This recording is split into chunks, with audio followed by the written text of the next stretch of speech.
All right, here we go. We got this story from CNN. Ooh, CNN. Ron DeSantis signals support for stripping Disney of special self-governing status as feud escalates. Good. Because apparently the only Republicans who actually do anything are in Florida. Yeah, it's weird. So basically, Disney has this special thing going back to 1967, a state law that established the Reedy Creek Improvement District, giving Disney the power to establish its own government in Central Florida. He basically said, you know what? Why should we have companies that have this special privilege, right? Which is a smackdown because DeSantis said Disney went too far.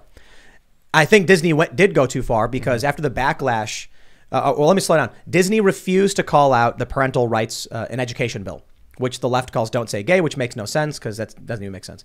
And so they refused to do anything. Disney employees walked out. Some of them got arrested for child sex trafficking, whole other story, but around the same time, mind you.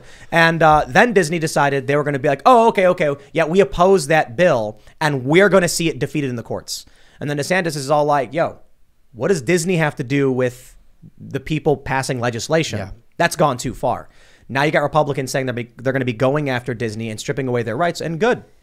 I'm loving it because these leftists, Abigail Disney, actually, she's the grand niece of Walt Disney himself. She's the granddaughter of Roy Disney, who's co-founder.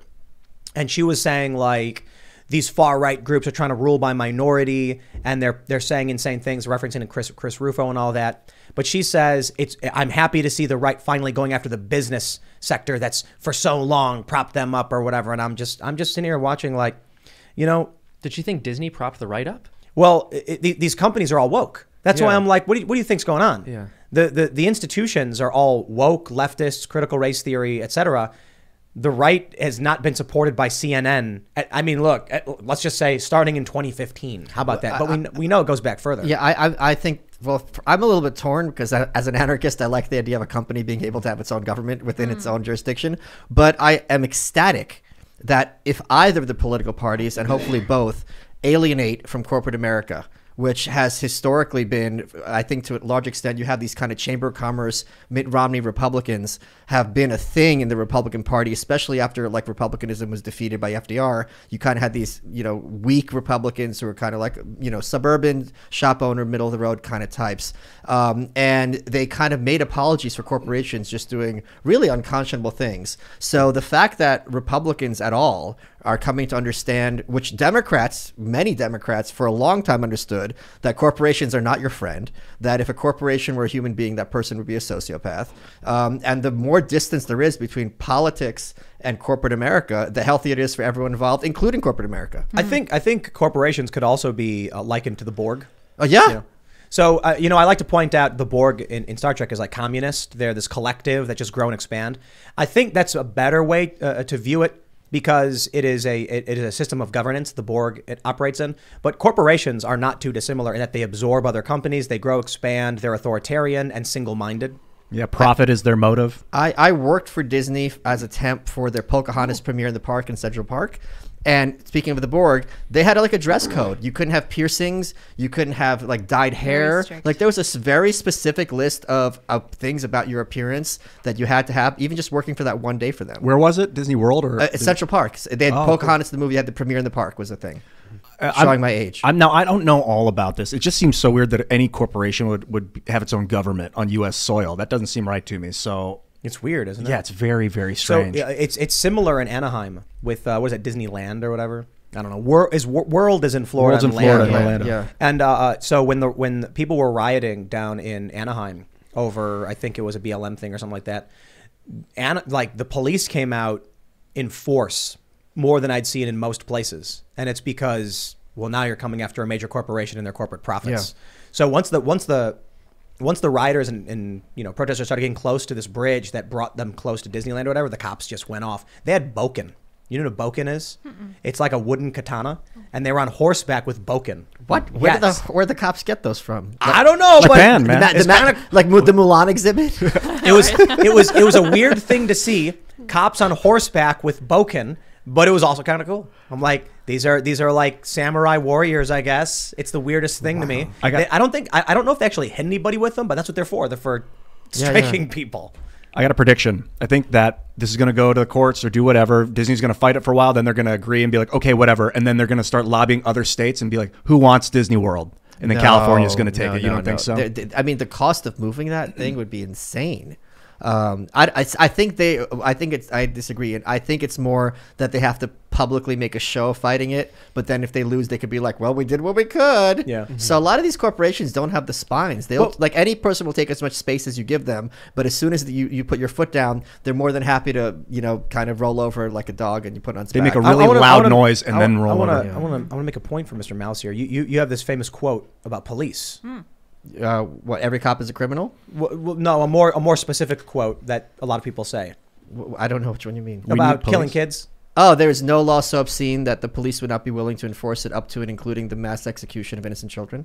Yes. I think there's something similar for corporations. Oh, for sure. I think it's fair to say that there is no path to profit so obscene that a corporation would not pursue it, up to and including supporting the pedophilia and grooming of your children. Well, I mean, we see it in like mining and in very poor countries, and was it Dole or who?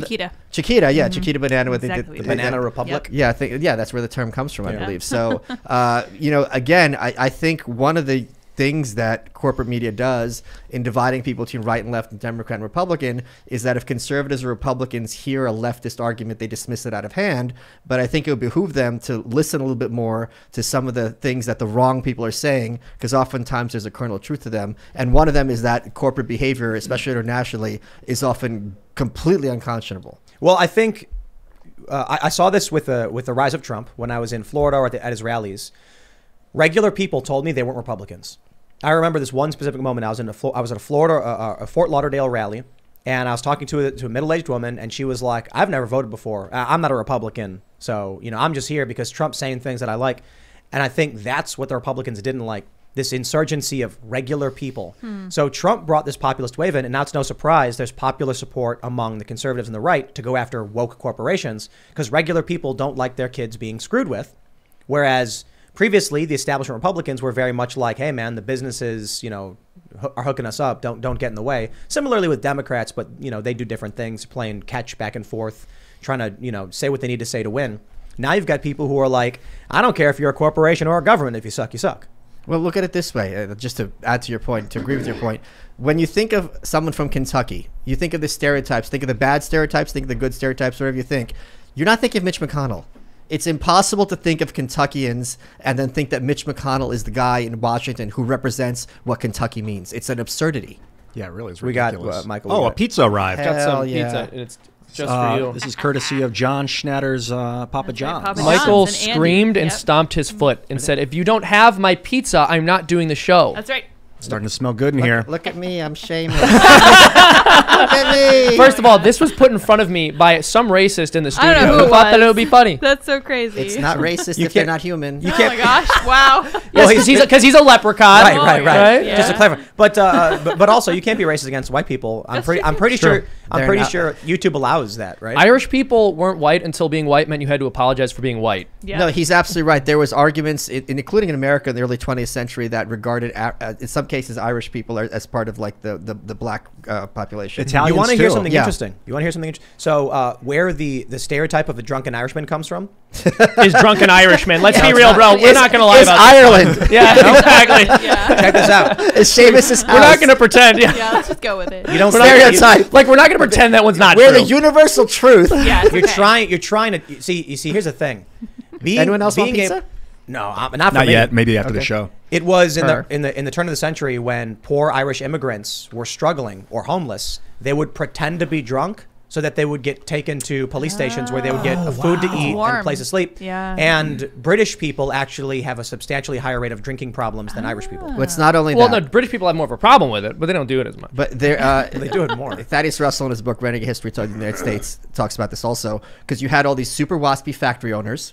You had all the Irish people came over. They did their hard work. Then they went home and they went drunk. And these WASPs who had the Protestant work ethic, where you thought working hard was inherently moral and relaxing was somehow inherently sinful and something to watch out for, they were flipping out. They're like, look at these guys are lowlifes, they're degenerate, they're subhuman, they want to go out and have a good time. But as a result of those drunken immigrants, a lot more people started having less work hours, having to pay for overtime. Because like, wait a minute, if those lowlifes are getting time off, why am I not? So that's how it works. You're saying the labor movement wasn't a bunch of like proud leftists raising their fists. It was a bunch of drunken Irishmen. I want you to go to work today. What are you talking about? I'm not talking about even the labor movement. I'm saying this preceded the labor movement. This was a one. Oh, I know. I'm kidding. Yeah, You're telling me I do 7 days a week? I'm supposed to be there? What am I supposed to drink? It's ridiculous. But he had, that guy you're channeling, I'm assuming your grandfather, has great grandfather. He has a point. No, it's true.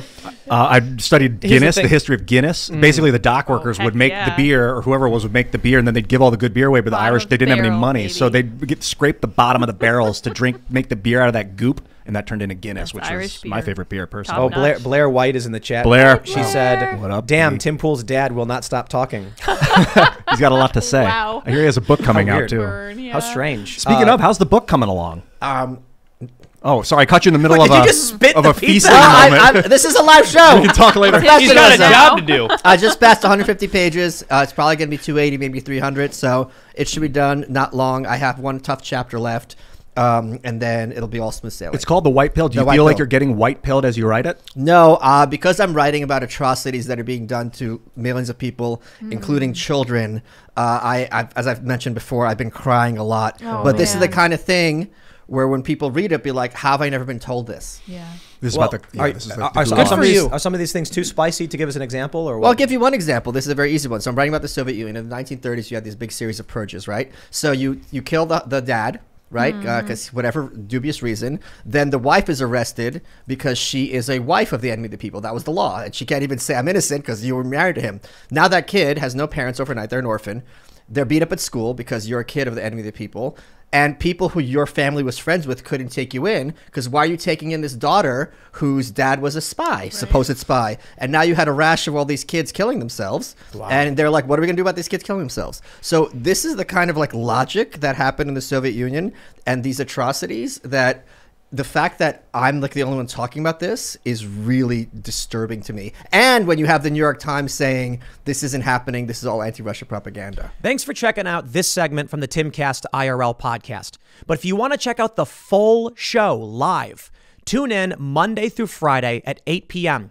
And if you want more special access content, head over to timcast.com and become a member. Your membership helps sustain this company, keep our journalists employed, makes this show happen, and you will get access to exclusive members-only segments of the Timcast IRL podcast, and there's a massive library to check out. So again, go to timcast.com or tune in Monday through Friday at 8 p.m., and we'll see you all there.